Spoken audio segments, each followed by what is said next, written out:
एक बात बोलता हूँ। अगर मैं किसी बिगिनर को सुबह 4 बजे उठाकर जिम में खड़ा कर दूँ और उसे अच्छे से अच्छे सप्लीमेंट्स, अच्छे ट्रेनर्स, अच्छे इक्विपमेंट्स उसको प्रोवाइड करवा दूँ और उसे सुबह से लेकर शाम तक वर्कआउट भी कराया जा रहा है और वो वर्कआउट कर भी रहा है, ठीक है।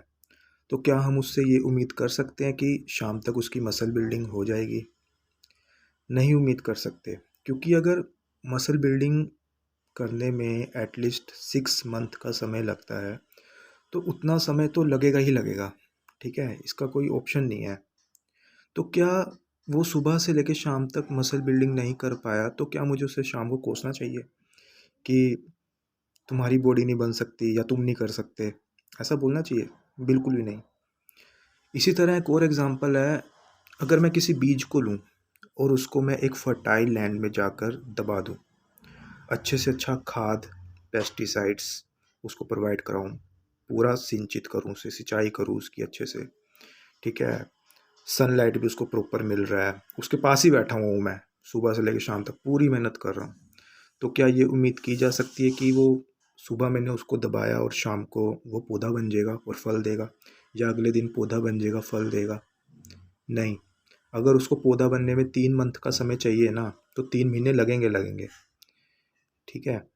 तो क्या उस पे मैंने पूरे दिन मेहनत करी, वो शाम को पौधा नहीं बन पाया, तो क्या मुझे उसे कोसना चाहिए कि ये तो बीज खराब है, ये बीज अच्छा नहीं है? बोलना चाहिए ऐसा? नहीं बोलना चाहिए।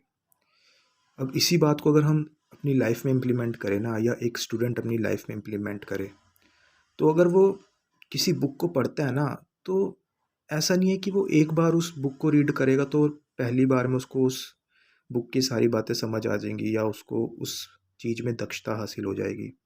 ऐसा नहीं है। कॉन्सेप्ट क्लियर करने में समय लगता है। पहली बार में कुछ कुछ समझ आता है, दूसरी बार में थोड़ा और समझ आता है।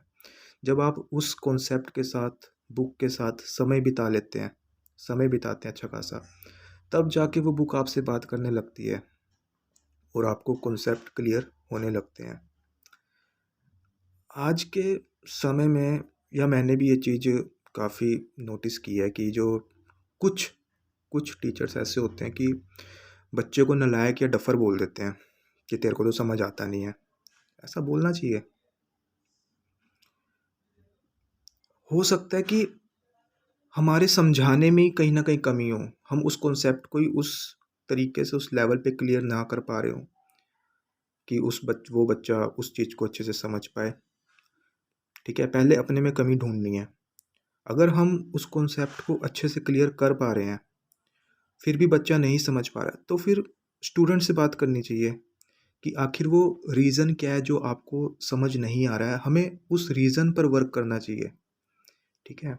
हमारा ऑब्जेक्टिव ये रहना चाहिए कि अगर हमारे पास 100 बच्चे पढ़ने आ रहे हैं ना, तो 100 के 100 सीख के जाएँ, और ऐसा सीख के जाएँ, कॉन्सेप्ट पानी की तरह होना चाहिए उनका, कि बाहर जाके ना वो कइयों को पढ़ा सकें। ऐसा कॉन्सेप्ट होना चाहिए। इसी बात को आप एक वर्किंग प्रोफेशनल भी अपनी लाइफ में इम्प्लीमेंट कर सकता है कि वो किसी भी काम को कर रहा है, तो ये सोच के ना चले कि पहली बार में ही वो एफर्ट मार के उस काम को बहुत अच्छे तरीके से परफॉर्म कर देगा। ऐसा नहीं होता।